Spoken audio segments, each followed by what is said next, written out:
Hi students, this video is going to talk about how to approach the multiple choice. So it's a super practical video that talks about a testing strategy that will hopefully save you time when completing the multiple choice so that you have as much time as possible to think through every single question. So let's talk about what this testing strategy is. Before we begin, actually, the multiple choice section is the very first section of your language and composition AP exam. It's about approximately 55 questions and you have 60 minutes to complete it. So you have roughly 1 minute per question. Now that's a lot of time per question, but you got to remember you are also reading passages in order to answer those questions. And so that's where the time constraints come in. So let's take a look at a sample test. So this is the first column of 2 with a reading. So there's 2 columns in this passage. One nice thing about the multiple choice test is that when you are answering questions, you will always have the corresponding passage right next to it. So you won't have to do any flipping back and forth, which is stressful. You'll always have the passage and the questions side by side to look at. All right, so let's talk about this testing strategy. We're not even going to answer these questions. I just want to talk about what you should do before you even read the passage.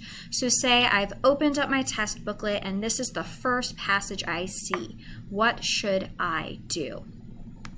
So this is question 1. I'm not even going to really read question 1 to understand what it's asking. I'm going to read question 1 to determine what type of question it is and what part of the passage it's asking me about.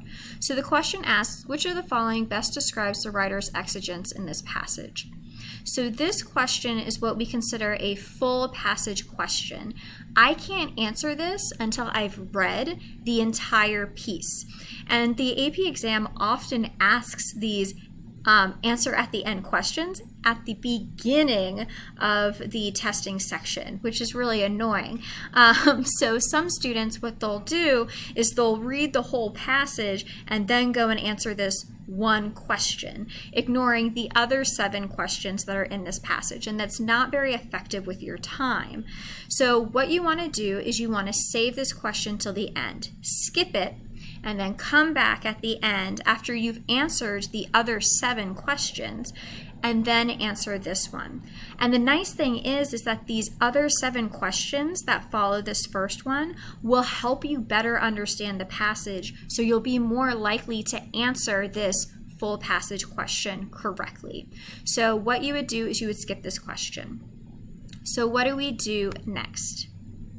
Oh, and really quickly before we move on, this word exigent might freak you out because you don't know what it means. So let's learn what it means now. This would be a really good thing to put into your ongoing notes document, for instance. And I made that sound like a suggestion. Go ahead and add this to your ongoing notes document. All right. So an exigent is the issue, problem, or solution that causes or prompts someone to write or speak. Okay.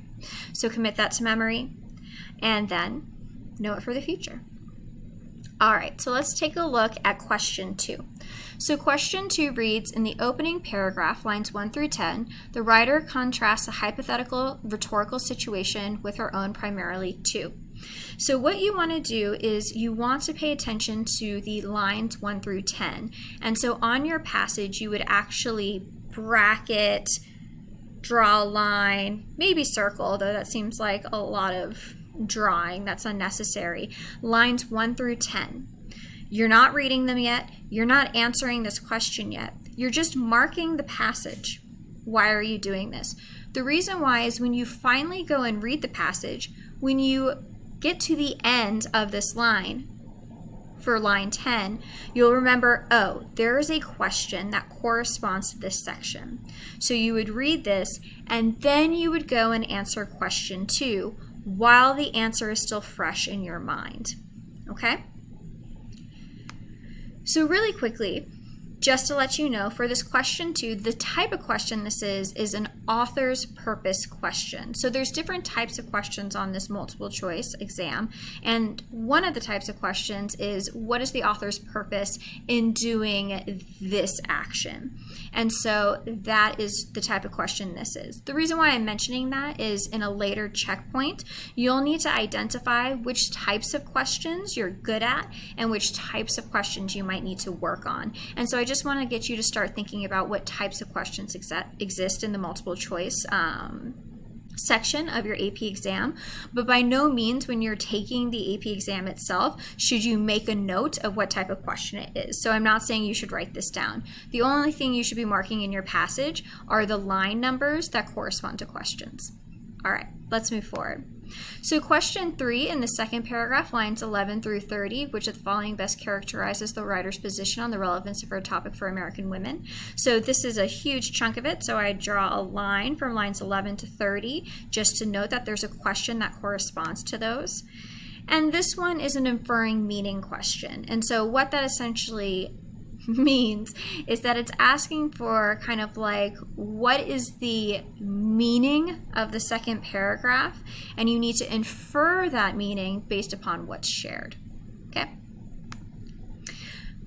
All right, question 4 is for lines 11 through 23. So I would mark lines 11 through 23 so that I know that there's a question that specifically refers to them.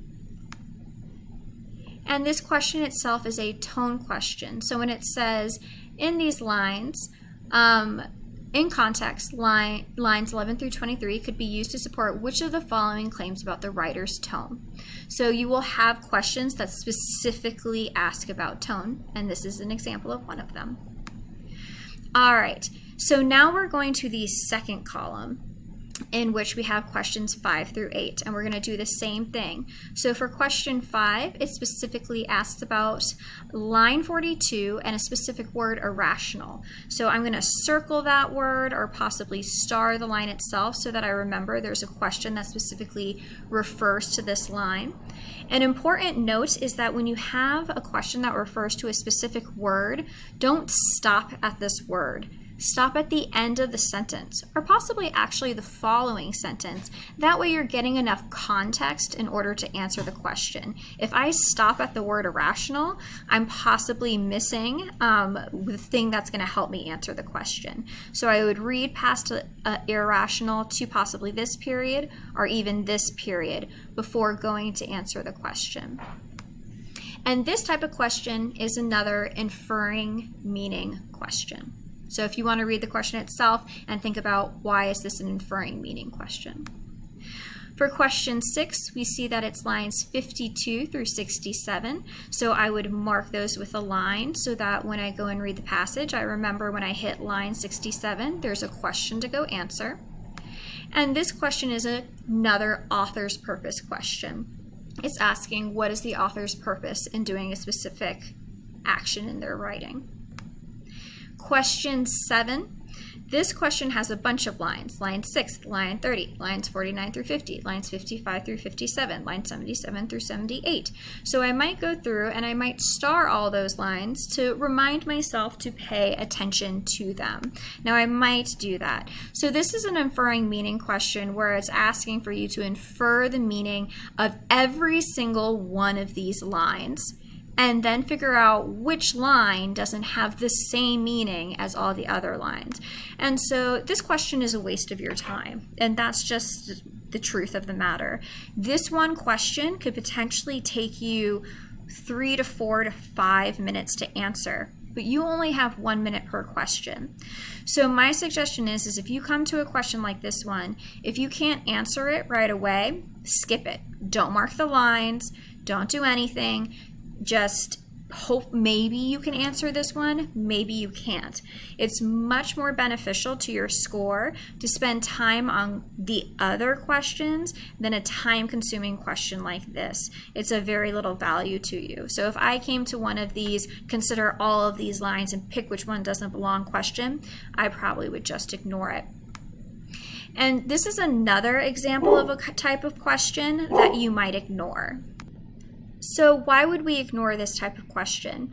So what this question does is it says the allusion to Sophocles, this is for a different passage, lines 15 through 20 serves to 1, do this, 2, do this, 3, do this, and then you have to choose from 1 only, 2 only, 1 and 2 only, 2 and 3 only, 1, 2, and 3. And so again, this is one of those questions that has a lot of information packed into it, and it could take you several minutes to answer. If you're able to answer it quickly, great. If you're not, skip it. You don't have to get every single question right on this test. You actually only have to get 60% of the multiple choice questions right to get a 4 out of 5 on the exam. And so it's the idea that you can miss some, and this is one of the ones that's probably okay to miss because it gives you more time to answer the other ones correctly. So for our very final question of this passage, it's for lines 75 through 78. And so I might circle or star or draw a line around those so that I know that there's a question that specifically refers to them. And this one is a question that's specifically about rhetoric, where it asks about either or reasoning. So it's a rhetorical question, another type of question you'll be asked about. So here's an example of how I might have marked up this second column. So what is it that we've done? Let's recap. So when you open up to your multiple choice test, before you start reading the passage, before you start reading the questions, what you do is you mark the lines. And you really don't even have to read the questions. It should stand out. Line 42, mark. Lines 52 through 67, mark. This I wouldn't really mark, but if you really wanted to, you'd go 6, 30, 49, 50, 55, 57, 77, 78, but I wouldn't do that. Lines 75 through 78, mark. So you mark the lines on the passage. That's the first thing you do. Then what do you do next? You finally read the passage. So you go to the start of the marked passage and you start reading from the top. And then when you hit one of your marks, you go and answer the question right away while the info is fresh in your mind. And then you continue reading. So say I'm on my second passage, I get to this, I'd read this to the end of the sentence, and then I'd say, okay, now I'm going to go answer the question that corresponds with this. All right, answered. Then I would keep reading until I come to the next one that I've marked, which ends at line 67. And then I would go and answer this while this info is fresh in my head. Then I would continue reading. And I would get here to this part and be like, okay. And I'd answer the corresponding question to that. So why should I approach the test this way? For students who read the entire passage and then go and answer the questions, the problem is that you have all this information in your head at once that you have to recall for each question. And usually what you'll have to end up doing is going back and rereading that part of the passage anyway. So what you end up doing is you end up reading the passage twice. This method allows for you to answer the questions while only reading the passage once, saving you 50% of your time. So I would strongly suggest approaching the multiple choice this way. If you're still a little confused as to how the strategy works, you might want to go and watch the video again until it clicks, or email me or come to my office hours and I'd be happy to explain it to you again. All right, I hope this helps you approach the multiple choice section in the most time-effective way possible. Give this a try. Give it a try a couple times because it takes a couple times to master. But you should be able to mark up a passage in just maybe 1 to 2 minutes, and then you can dive into a passage as efficiently as possible. All right, good luck with your multiple choice. Let me know if you have any questions, and I will see you later. Bye.